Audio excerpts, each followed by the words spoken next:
Camarade président Vladimir Poutine, camarade président chef d'État africain, camarades chefs de délégation, bonjour. C'est un honneur pour moi ce matin donc de prendre la parole ici et de vous passer donc le salut fraternel du peuple du pays des hommes intègres. C'est aussi le lieu pour moi, avant tout propos, de rendre grâce à Dieu, Dieu Tout-Puissant qui nous a permis de nous réunir ici ce matin en bonne santé pour parler de l'avenir et du bien-être donc de nos peuples. Je m'en vais m'excuser auprès des anciens que je pourrais vexer dans mes propos à venir. L'africanité oblige, les droits d'aînesse, je me dois de m'excuser. Camarades, j'ai quelques questions donc de ma génération, mille et une questions qu'on se pose. Mais nous n'avons pas de réponse. Et il se trouve qu'ici, nous pouvons laver donc notre linge sale parce qu'on se sent en famille. On se sent en famille en ce sens que la Russie est une famille aussi pour l'Afrique. C'est une famille parce que nous avons la même histoire. La Russie a consenti d'énormes sacrifices pour libérer le monde du nazisme pendant la Seconde Guerre mondiale. Les peuples africains, nos grands-pères, ont été déportés de force aussi pour aider l'Europe à se débarrasser du nazisme. Nous partageons la même histoire en ce sens que nous sommes les peuples oubliés du monde. Qu'ils soient dans les livres d'histoire, dans les documentaires ou films, on tend donc à balayer le rôle prépondérant qu'a joué la Russie et de l'Afrique dans cette lutte contre le nazisme. Nous sommes ensemble parce que actuellement nous sommes là pour parler de l'avenir de nos peuples, de ce qui va advenir demain, de ce monde libre auquel nous aspirons, de ce monde sans ingérence dans nos affaires internes. Nous avons les mêmes perspectives et je souhaite que ce sommet soit l'occasion donc de pouvoir tisser de très bonnes relations en vue d'un meilleur avenir de nos peuples.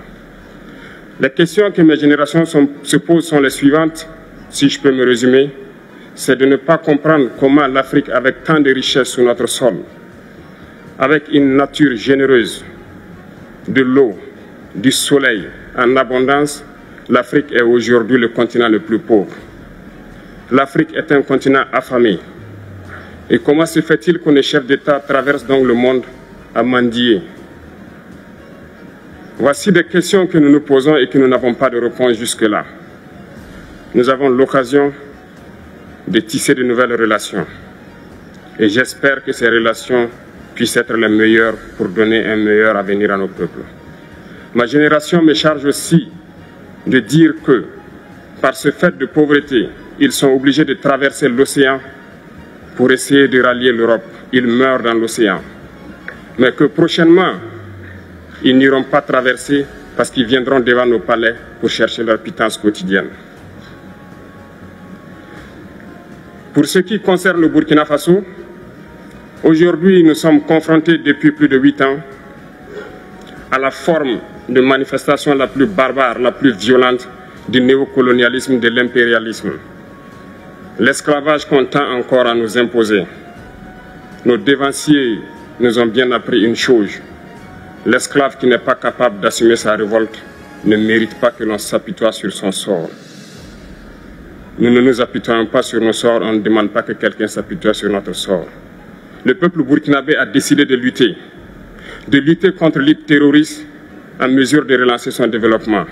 Dans cette lutte, des vaillants peuples, des vaillantes populations se sont engagées à prendre les armes face au terrorisme, ceux que nous avons affectueusement appelés les VDP, des volontaires. Nous sommes surpris de voir les impérialistes traiter ces VDP de milices et de tout type. C'est décevant, parce qu'en Europe, lorsque des peuples prennent les armes pour défendre leur patrie, on les traite de patriotes. Nos grands-pères ont été déportés pour sauver l'Europe. Ce n'était pas avec leur consentement, contre leur gré. Et bien au retour, on se rappelle bien qu'à Tiaroy, lorsqu'ils ont voulu revendiquer leurs droits élémentaires, ils ont été massacrés. Cela ne fait rien donc. Lorsque nous, peuple, nous décidons de nous défendre, on nous traite de milices. Mais là n'est pas le problème. Ce qui est le problème, c'est de voir des chefs d'État africains qui n'apportent rien à ces peuples qui se battent, mais qui chantent la même chose que les impérialistes en nous traitant de milices, en nous traitant donc d'hommes qui ne respectent pas les droits de l'homme. De quels droits de l'homme parle-t-on? Nous nous offusquons contre cela et c'est honteux.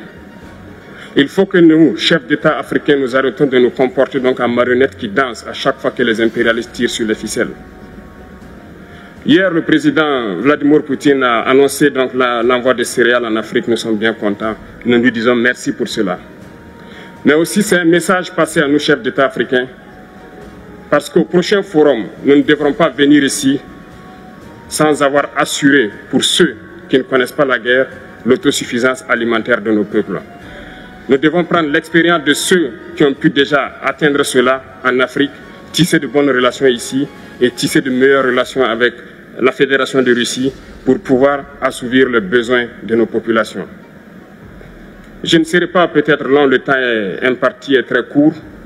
Nous sommes obligés de nous arrêter à un moment donné. Mais je voudrais terminer en disant que nous devons donc rendre hommage à nos peuples qui se battent.